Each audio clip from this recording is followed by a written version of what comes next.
ஒரு சப்ஸ்கிரைப் மட்டும் பண்ணிவிட்டு பாருங்கள். விஜயா வந்து இந்த வீட்டு கீழே கட்டுறதுக்கே என் அப்பா தான் செங்கல் என் கையால் எடுத்து வைக்கணும், ஏன் மேலே கட்டும்போது உன் அப்பா கூட நீ ஒரு செங்கலை நான் தான் எடுத்து வைக்கணும்னு சொல்கிறேன், இப்போ மட்டும் எப்போ நீங்கள் என்னை விட்டுட்டு இது பண்ணலாம் அப்படின்னா, உங்களை விட்டுட்டு யாருமா பண்ணுறான்னு சொன்னது, உங்களுக்காக தான் வெயிட் பண்ணிகிட்டு இருந்தோம் வாமா அப்படின்னு சொல்லிட்டு, பாருங்க ஆண்டி நீங்கள் வந்தோடனே எப்படியெல்லாம் மாற்றுறாங்க, நீங்கள் தான் எடுத்து வைக்கணும் வாங்க வாங்க அப்படின்னு சொல்லிட்டு சொல்கிறாங்க. அத்தை வாங்க நல்ல நேரத்தில் ஒரு விளக்கேற்றி சாமி கும்பிட்றலாம் அப்படின்றாங்க. சரி வா ஸ்ருதி இங்கே வாமா அப்படின்னு சொல்லிட்டு நான் நல்ல வீடியோ எடு அப்படின்றாங்க. எதுக்கு இப்போ நீ வீடியோ எடுத்துன்னு இருக்க அப்படின்னோடனே, என் பேஜில் போடுறதுக்கு தான் அப்படின்னு சொல்லிட்டு சொல்கிறாங்க. அவங்களும் விளக்கெல்லாம் ஏற்றிட்டு நல்லா சாமி கும்பிடுறாங்க. நல்லா வந்துச்சா, சூப்பராக வந்துச்சு ஆண்டி அப்படின்றாங்க.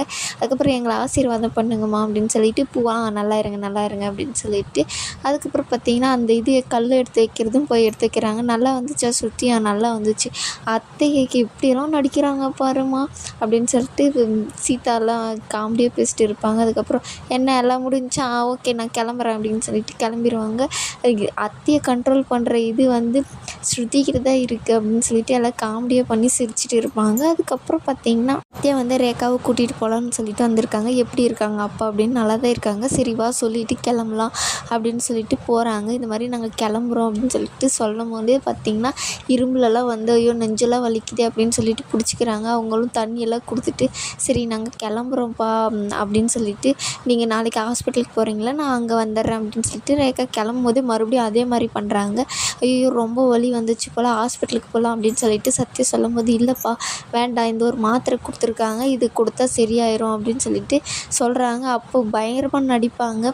சரி நான் என் அப்பா கூட இருக்கேன், ஒரு 2 நாள் இருக்கேன் அப்படின்னு சொல்லிட்டு சத்யா கிட்ட கேட்கும்போது, இல்லை வேண்டாம் நீ போ அப்படின்னு சொல்லிட்டு 2 பேரும் நாடகம் போடுவாங்க. இல்லை நான் இருக்கேன், இல்லை அவள் இருக்கட்டும் அதுதான் நல்லது, நீங்கள் மட்டும் எப்படி தனியாக பார்த்துப்பேங்க ஆண்டி, அவளும் இருக்கட்டும் அப்படின்னு சொல்லிட்டு சொல்கிறாங்க.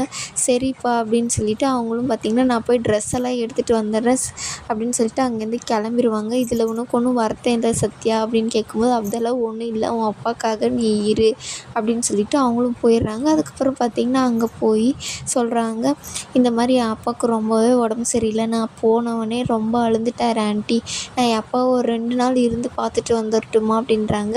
சீதா இருந்துக்கிட்டு இப்போ தானே நீ போய் பார்த்துட்டு வந்தேன், இல்லை ஒரு 2 நாள் என் அப்பா கூட இருந்து நான் பார்த்துக்கிறேன் அப்படின்னோடனே, சரிம்மா இதெல்லாம் ஏன் எங்ககிட்ட கேட்குறேன், நீ போய் வா அப்படின்னு சொல்லிட்டு, சரி ஆண்டி நான் ட்ரெஸ் எல்லாம் எடுக்க போகிறேன் அப்படின்றாங்க. அதுக்கப்புறம் ஏன்டா இப்போ தான்டா வந்தீங்க, இப்போவே கிளம்பணுமா அப்படின்னு சீதா சொல்லும்போது, ஆமாக்கா இப்போவே போகணும் அப்படின்னு சொல்கிறாங்க. இல்லை அப்படின்னோடனே, இல்லை நீ இப்போ போயிட்டு வாங்க அப்படின்னு சொல்லிட்டு சத்யாவோட அம்மா வந்து சொல்கிறாங்க. உனக்கு ஒன்றும் வருத்தம் இல்லையம்மா, இல்லைடா நீ தான் அந்த வீட்டில் ஒரு புள்ளியாக இருந்து நீ பார்த்துக்கணும் அப்படின்னு சொல்கிறாங்க. சரிம்மா நாங்கள் கிளம்புறோம் அப்படின்னு சொல்லிட்டு அங்கேருந்து கிளம்பிடுறாங்க. அதுக்கப்புறம் பார்த்திங்கன்னா, இல்லைம்மா மாமனார் வீட்டில் போய் இவன் எப்படிம்மா இருக்கிறது அப்படின்னோடனே, இல்லை சீதா அவங்க தான் போய் பார்த்துக்கணும் இல்லை அப்படின்னு சொல்கிறாங்க. எனக்கு என்னமோ அவங்க நடிக்கிறாங்களோன்னு தோணுதும்மா அப்படின்வாங்க. அதெல்லாம் ஒன்றும் இல்லை சீதா அவங்க உண்மையாக தான் சொல்கிறாங்க, இதில் போய் யாராச்சும் நடிப்பாங்களா அப்படின்றாங்க. இல்லைம்மா இருந்தாலும் எனக்கு அப்படின்னு சொல்லிட்டு 2 பேர் பேசிட்டு இருக்கும்போது அருண் வந்து வருவார். அத்தை எப்படி இருக்கீங்க, நல்லா இருக்கோம்ப்பா நீ வா உள்ளே வா அப்படின்னா, நான் சீதா கிட்ட தனியாக பேசணும் அப்படின்னா, சரி பேசுங்க நான் பக்கத்தில் கடைக்கு போய் வந்துடுறேன் அப்படின்னு சொல்லிட்டு அவங்க அங்கேருந்து கிளம்பிடுவாங்க. என்னை மன்னிச்சிரு சீதா, நான் என் அம்மா இறந்ததுலேருந்து என்ன ஆச்சுன்னு எனக்கு தெரியல, என் மனநிலையே சரியில்லை, உன் மேலே இருக்கிற உரிமையில் தான் நான் அந்த மாதிரி அடிச்சிட்டேன், ஆனால் உரிமையில் அடிக்கக்கூடாது, ஆனால் என்னை மன்னிச்சிரு அப்படின்னு சொல்லிட்டு அவங்க பேசிட்டு இருக்காங்க. நான் அந்த மாதிரிலாம் பண்ண மாட்டேன், இனி உன்னை காதலிச்சு கல்யாணம் பண்ணேன் அப்படின்னு சொல்லிட்டு அவங்க வந்து வருத்தப்பட்டு பேசிட்டு இருக்காங்க. இதோட இந்த எபிசோடு முடியுது.